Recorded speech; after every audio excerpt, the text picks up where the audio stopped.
The hospital was quiet that night. Only the soft hum of machines and the sound of rain hitting the windows filled the air. Nurse Laura Hayes checked her rounds, smiling softly at each patient before heading toward the lobby.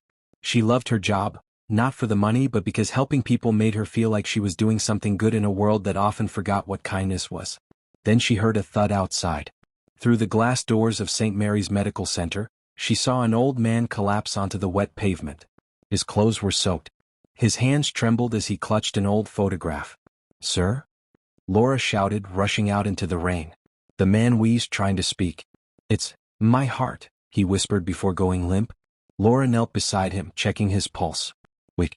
She yelled for help, but the front desk clerk just stared through the door, frozen. "He's not admitted, Laura. You can't bring him in," the clerk warned. "I don't care," she shouted back. With all her strength, she dragged the man inside. She knew the rules: no treatment without registration, but she couldn't just watch him die.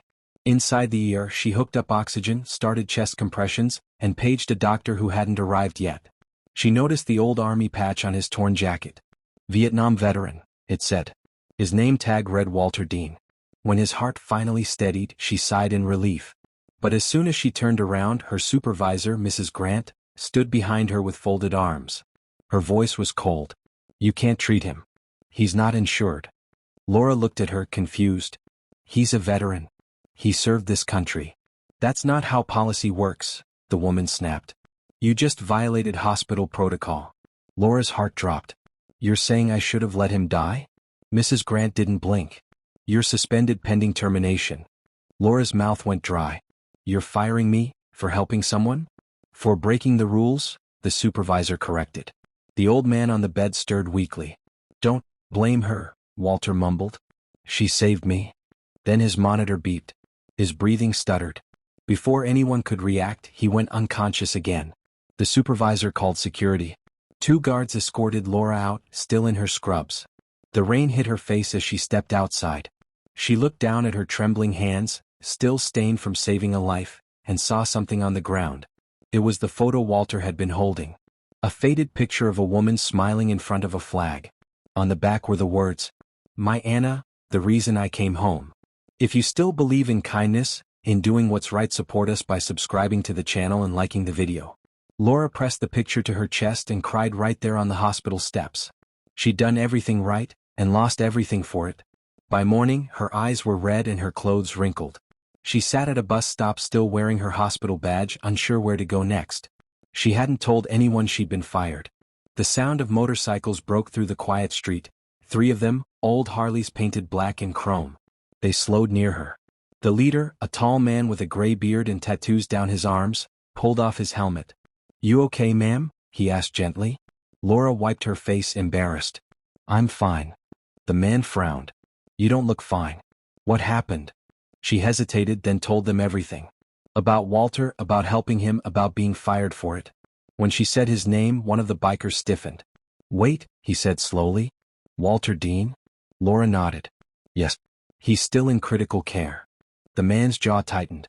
"That's not just some patient. That's one of us." Laura blinked. "You knew him?" The man, known by his club as Tank, nodded. "Walter used to ride with us. Iron Shield's motorcycle club. Decorated veteran. Heart of gold." The other 2 bikers exchanged looks. Tank turned toward the horizon, his voice low and angry. "She helped one of our brothers, and they fired her for it?" He looked back at Laura, eyes burning. "You said this was St. Mary's?" She nodded quietly. Tank stood. "Brothers," he said, voice heavy with purpose. "Gear up. That hospital just messed with the wrong people." The men revved their engines and tore off down the street, tires kicking up dust and fury. Laura watched in shock as they vanished, their roaring engines echoing in the morning air. By sundown, word had spread. The Iron Shields weren't just a biker club, they were a nationwide network of veterans. That night, Laura sat alone in her apartment, holding the old photo of Walter's wife. She whispered, "I wish someone cared about me the way you did about her." Her phone buzzed. A text from an unknown number. "Stay inside. Look outside your window at 9 p.m. Her heart pounded. 9 o'clock came. She peeked through her curtains and gasped. The street below glowed red with taillights. Dozens of motorcycles lined the road, stretching as far as she could see. Their engines idled low like thunder waiting to strike. She stepped onto her porch. The bikers wore patches that read, "Iron Shields MC, we protect our own." Tank stood in front, helmet under his arm. He nodded up at her. "You saved one of us, ma'am. Now we're here to return the favor." Laura covered her mouth, tears streaming down her face. For the first time that day she didn't feel alone. The night air outside St. Mary's Hospital was thick with the sound of engines. One by one, motorcycles rolled in, headlights cutting through the darkness like a river of light. Within minutes, the parking lot was full. Not 10. Not 50. 300 bikers.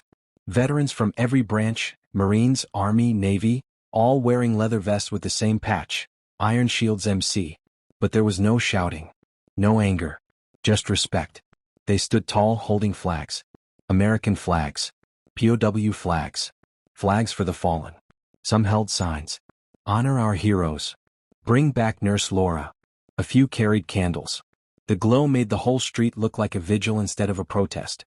Inside one of the rooms upstairs, Walter Dean stirred in his hospital bed. Machines beeped beside him. His voice was weak, but his eyes widened when he looked out the window. Rows and rows of motorcycles. Men and women standing in silent formation. He recognized those jackets. He smiled faintly and whispered, "They came." Then, with what little strength he had, he lifted his trembling hand and saluted. Outside, Tank stepped forward, helmet tucked under his arm. His boots echoed as he walked toward the glass doors of the hospital. The security guards blocked the entrance. "You can't bring that many people in here," one of them said nervously. Tank's voice was calm but firm. "We're not here for trouble. We're here for justice." The guards hesitated. Cameras were already flashing. Dozens of reporters had shown up, their microphones pointed toward the man with the gray beard and the iron stare. "You fired a nurse for doing what doctors should have done," Tank said loud enough for everyone to hear. "We're not leaving till she gets her job back." A murmur rippled through the crowd, not angry but powerful. Dozens of engines revved once, together like a heartbeat. Inside, nurses peeked through windows. Patients waved from the upper floors. One young nurse whispered, "That's her. That's Laura." Laura stood at the edge of the parking lot, clutching the photo of Walter's wife in her hand. She couldn't believe what she was seeing. 300 strangers, all here because of her. Scene 5, the turnaround. The hospital lobby buzzed with tension. The CO, a short man in a blue suit, rushed in with 2 board members. He looked pale. "Who authorized this media circus?" he barked. Mrs. Grant, the same supervisor who fired Laura, stammered. They just showed up."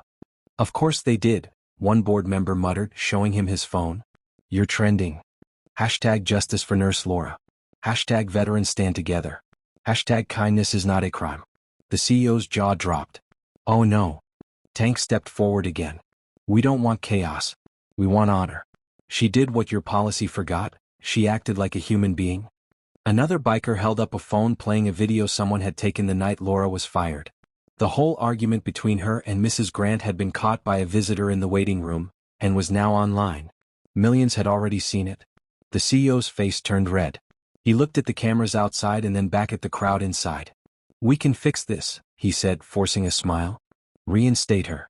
Effective immediately. And cover that veteran's care, 100%. The reporters' microphones swarmed him like bees. "Is this a public apology?" one asked. "Yes," the CO said, sweating. "The hospital deeply regrets this misunderstanding. Nurse Laura Hayes will return to work, and Mr. Dean will receive full medical treatment free of charge." The bikers erupted into cheers. Engines roared. Outside, the entire street shook with sound. Laura covered her face, tears spilling from her eyes. She wasn't used to being the center of attention, but in that moment she didn't care. Mrs. Grant stood in the corner, silent and small. For the first time she looked ashamed. A few days later, Walter was strong enough to leave the hospital. The bikers came back, not in anger this time but in celebration. Hundreds of motorcycles lined the road again, this time flying small American flags. Walter was helped into a sidecar, his jacket freshly washed, his veteran pins polished and shining. Laura walked beside him, holding his hand as the crowd clapped and waved. The hospital staff stood outside too, even Mrs. Grant. Some were crying. The engines started one by one. The sound rolled like thunder down the street. "Ready to go home, old man?" Tank called out with a grin. Walter smiled. "Haven't heard that sound in years." The convoy began to move, slowly, proudly, escorting Walter's ambulance through the city. Drivers pulled over. People stood outside stores waving flags, clapping, filming. The video hit the internet that night. 25 million views in 1 week. Thousands of comments flooded in. Faith in humanity restored. We need more nurses like her. Respect to the Iron Shields. Laura watched the video at home, still in her scrubs, still trying to process it all. Then her phone buzzed. A message. A known number. She opened it, and froze. It was from Walter's daughter. "You didn't just save my father's life," the message said. "You gave him hope to keep living." Laura wiped her tears and smiled through them. Outside, a familiar rumble echoed again.